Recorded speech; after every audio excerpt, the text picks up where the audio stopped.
नमस्कार, महाराष्ट्र समाचार न्यूज मध्ये आपल्या सर्वांचं स्वागत आहे। धर्मेंद्र प्रधान यांच्या राजीनाम्यासाठी धडक मोर्चा, पाथरीत युवक काँग्रेसचे आंदोलन।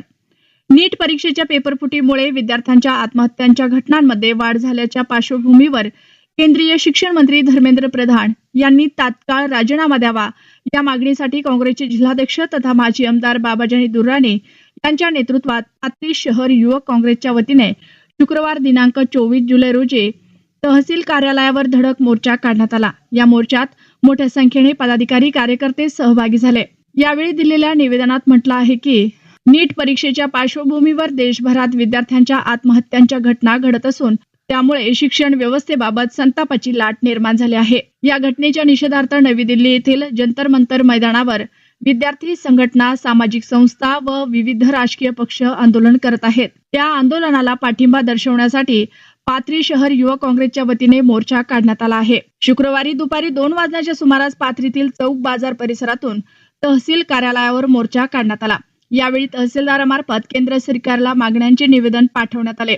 केंद्रीय शिक्षण मंत्री धर्मेंद्र प्रधान यांनी नैतिक जबाबदारी स्वीकारून राजीनामा द्यावा। नवी दिल्लीतील जंतर मंतर येथे आंदोलन करणाऱ्या विद्यार्थी-विद्यार्थिनींवर कोणत्याही प्रकारचा लाठीचार्ज किंवा अश्रुधारांचा वापर करू नये, तसेच आंदोलकांवर गुन्हे दाखल करू नयेत अशी मागणी या निवेदनात करण्यात आली आहे। दरम्यान या आंदोलनात युवक जिल्हाध्यक्ष अमोल जाधव, पाथरी शहराध्यक्ष दादाराव गवारे, आरिफ दुर्राणी पठाण, पाथरी नगर परिषदेचे नगरसेवक ॲडव्होकेट मलिक पटेल सर, सलमान शेख, काँग्रेस युवा नेते पेडगावकर, अदनान, सोहेल पठाण, सोहेल अन्सारी, तौसिफ शेख, शेख नावीद, शेख अशफाक, AB राजे, शेख इरफान, आमिर खान, रैफ बसरी, राणा पठाण, शेख वाजेद, विलास कांबळे, इब्राहिम अन्सारी, वैजनाथ महिपाल, अशोक कदम, अमोल लांडगे, अब्रार शेख, चंद्रकांत हिवाळे, हमीद खान, हसीब शेख, मिलिंद आठवे, परवेज बेग, सय्यद शाहिद, शेख अफसर, अमन शेख, सय्यद अर्श, मुदस्सिर अन्सारी, मस्तिकीम आदी पदाधिकारी व कार्यकर्ते सहभागी झाले।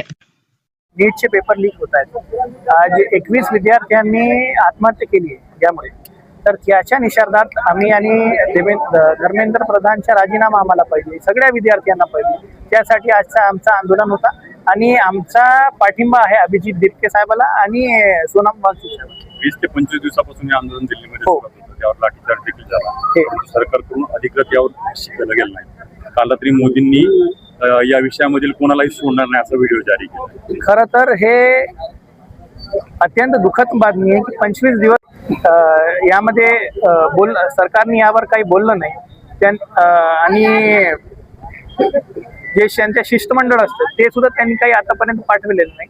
आणि 25 दिवसानंतर जे आज मोदी साहेबांनी रात्री जे एक व्हिडिओ ट्विट केलं, तर हे आम्हाला विद्यार्थ्यांना मान्य नाही की 25 दिवस झाल्यानंतर आणि 25 दिवस मध्ये जे राजीनामा जे झाला पाहिजे होता ते आतापर्यंत त्यांनी दिलेलं नाही। आणि धर्मेंद्र प्रधानचा जे राजीनामा आहे तेच खरी श्रद्धांजली असणार आहे। विरोधी पक्ष सुद्धा या विषयावर जास्त ऍक्टिव्ह नाही असं दिसतंय। फक्त विद्यार्थी नेतृत्व नसताना सुद्धा विद्यार्थी मैदानात उतरतात। हो, विरोधी पक्षांनी सुद्धा उतरलं पाहिजे असं वाटतं। उतरलं पाहिजे आणि खरं तर इंडिया आघाडीचे सगळे नेते मंडळी ते उतरलेले आहेत। अखिलेश यादव असो, राहुल गांधीजी असो, सगळे इंडिया आघाडी पातळीवर जर आपण विचार केला तर कुठेतरी इंडिया आघाडी गायब दिसते महाराष्ट्रामध्ये तुम्ही बघितलं। हो, आता कुठं गायब दिसतीये? परवा दिवशीच उद्धव साहेब ठाकरेंचा मुंबईमध्ये आंदोलन झाला। हर्षवर्धन सपकाळांचं त्या ठिकाणी आंदोलन झालं, त्यांनी विरोध केला त्याचा, त्यांनी भेट दिली।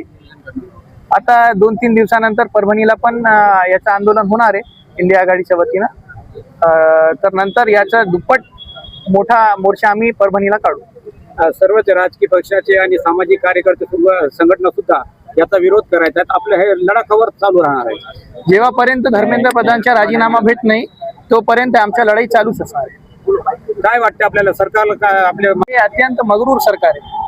आतापर्यंत 25 दिवस झाले त्यांनी याच्यावर काही बोललं नाही, तर याला इससे स्पष्ट हो रहा कि सरकार जो है ये बहुत मगरूर सरकार है और इनको देश के युवाओं से, विद्यार्थियों से कुछ फर्क नहीं पड़ता।